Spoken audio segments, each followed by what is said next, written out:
You didn't choose this uniform. The uniform chose you, and once it was on, you wore it differently. Depending on the stripes at your collar, the stars at your shoulder, the mud caked to your boots, the war didn't care who you were. It only cared what you were worth to the machine. This is that story. All of it. Every rank. Every weight.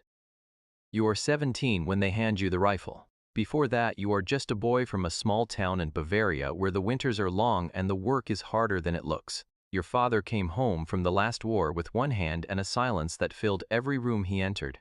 Your mother baked bread and didn't ask questions. You learned early that questions cost something you couldn't afford. School was a place where you sat in the back, not because you were stupid, because no one was looking at the back. Then someone starts looking. In 1939, when you entered the Wehrmacht as a Schütze, a rifleman, your name stopped mattering. What mattered was your Karabiner 98K, your Stahlhelm, and your Soldabusch. The paybook went everywhere with you. Blood type, next of kin, unit designation. It was the only document that proved you existed inside the machine. History remembers the battles, but without the man at the bottom. Cold, hungry, carrying 60 pounds of gear across frozen fields, there are no battles to remember. You were the foundation. The foundation never gets the credit, but without it, the whole thing collapses. Historical anchor, Hitler personally renamed the infantry private title from Schütze to Grenadier in October 1942, a deliberate echo of Frederick the Great's elite Prussian infantry. But in 1939, standing on the parade ground for the first time, you were simply a rifleman. 6 months of service, no catastrophic failures. That was enough to get you promoted to Gefreiter. The rank sounds small. It is not small. The Gefreiter dated back to 16th century German Landsknecht infantry, professional soldiers exempted from certain duties because they had demonstrated exceptional reliability. The word itself derived from a root meaning freed. Trust it was something more than the man beside him. Adolf Hitler had held the rank of Gefreiter in the First World War and never risen above it, despite 4 years of service. He wore the title with a strange pride throughout his life. The irony of a Gefreiter commanding field marshals was not lost on the generals who served under him. As a Gefreiter in the spring of 1940, you were likely the designated gunner for your squad's MG-34, the fastest general-purpose machine gun in the world at the time. 900 rounds per minute. Your entire squad existed to protect it, feed it ammunition, and keep it moving. You moved through France in May and June of 1940 during a campaign that shocked the world. France fell in 6 weeks. The French army had more tanks than Germany. The British Expeditionary Force was well-equipped and well-trained. None of it mattered. Speed and coordination overwhelmed the Allied response before it could form. You ate rations on a road outside Rouen, watching columns of refugees move in the other direction, and you thought about nothing in particular. Thinking too much in war is a luxury you cannot afford. The moment you pinned on the silver-gray NCO braid around your collar, something changed. Not in how you felt, in how everyone else looked at you. The Unteroffizier was the German army's squad leader, Gruppenführer of approximately 10 men. You were responsible for their equipment, their discipline, their performance in combat, and their survival. You knew which of them had letters waiting at home and which ones had stopped receiving any. You knew who would steady under fire and who would freeze for 3 seconds. 3 seconds is a long time. The German army's tactical doctrine was called Auftragstaktik, mission-type tactics. You were given an objective and the means to achieve it, then trusted to use your own judgment in how you got there. An Unteroffizier in the Wehrmacht made decisions on the spot that in other armies required an officer's approval. Allied commanders repeatedly found themselves unable to explain how German units continued to function coherently when their command structures had been disrupted. The answer was you. It was always men like you. Operation Barbarossa began on June 22, 1941. 3 million German soldiers crossed into the Soviet Union along a front nearly 3,000 kilometers wide. The largest land invasion in human history. You were part of it. You crossed the border in the early morning and moved east without stopping. The roads were dirt. The distances were incomprehensible. By the time you reached Feldwebel, the rank structure had made its first serious claim on you. You commanded 30 to 40 soldiers when there were no officers available. There were frequently no officers available. Wehrmacht suffered catastrophic officer casualties throughout the war, particularly on the Eastern Front. Young lieutenants who led from the front died at extraordinary rates. Feldwebel stepped into those gaps and held them. The winter of 1942 to 1943 was the turning point. You didn't know that while you were living it. You knew the offensive had stalled. You knew Stalingrad was consuming enormous amounts of German manpower and material. You knew the rations had been reduced again. What you couldn't know was that the strategic situation had fundamentally shifted, that Germany had lost the initiative on the Eastern Front and would never recover it. You kept your platoon moving because stopping was not an option you were prepared to exercise. That braid on your collar was not decoration, it was a contract. You had accepted it the moment you put it on, and the men around you had accepted it too, that you would be the one who knew what to do when the situation outran everyone's training. Historical anchor, by 1942, the squad's MG-34 had been replaced by the MG-42 2,200 rounds per minute. Allied soldiers called it the buzzsaw. German defensive positions were built entirely around its field of fire.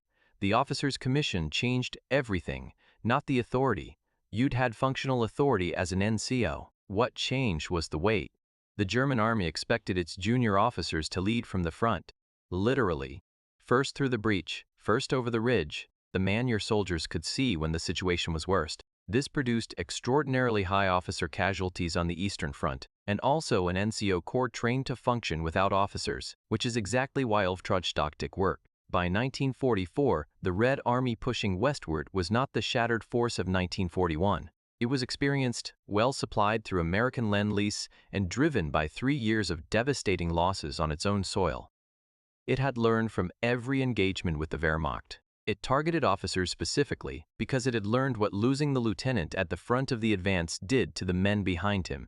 You wrote letters home that said very little: the landscape, the weather, the food, when the food was worth mentioning. You omitted the rest, not because censorship required it, but because there were no words that could cross the distance between where you were and where they were. Trying to write them would cost you something you couldn't afford to spend. As a captain, command does something to the face. Not immediately, gradually. You learn to manage distance between yourself and the consequences of your orders, between the man you were at 22 and the man who now decided which company took the exposed position. There was a captain you knew from officer school. A decent man, genuinely decent, who couldn't separate himself from each casualty.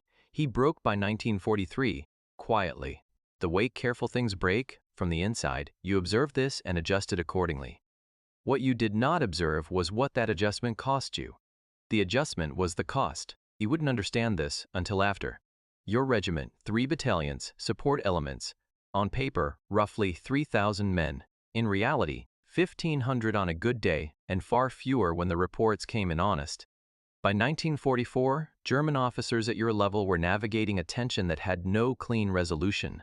The military doctrine that had made the Wehrmacht exceptional, the freedom of subordinate commanders to exercise judgment, to deviate from orders when the situation demanded, to move faster than the enemy could respond, was being systematically dismantled by direct interference from Hitler's headquarters. The Führerhauptquartier issued tactical orders down to divisional and sometimes regimental level. You watched senior commanders removed for executing tactically sound retreats that Hitler had forbidden. You absorbed these realities and said nothing that would put your career or your freedom at risk. Operation Bagration began on June 23, 1944, one day after the 3rd anniversary of Barbarossa. It destroyed Army Group Center in less than 2 months. 25 German divisions were encircled and destroyed. Over 300,000 German soldiers were killed, wounded, or captured. It was the greatest single defeat in German military history, larger even than Stalingrad. The reserves that might have reinforced your sector were committed to the catastrophe. Your training and experience told you one thing. The orders from Führerhauptquartier told you another.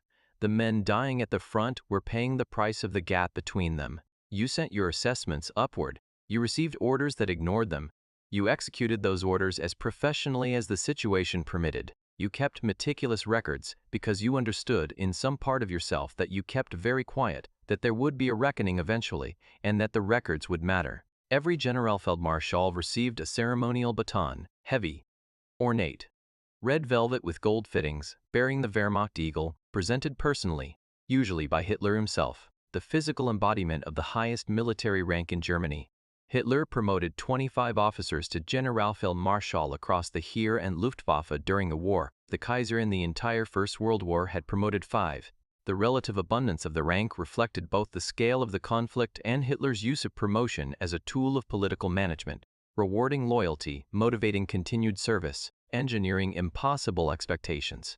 On January 30, 1943, the 10th anniversary of Hitler's coming to power, the Sixth Army was surrounded in Stalingrad.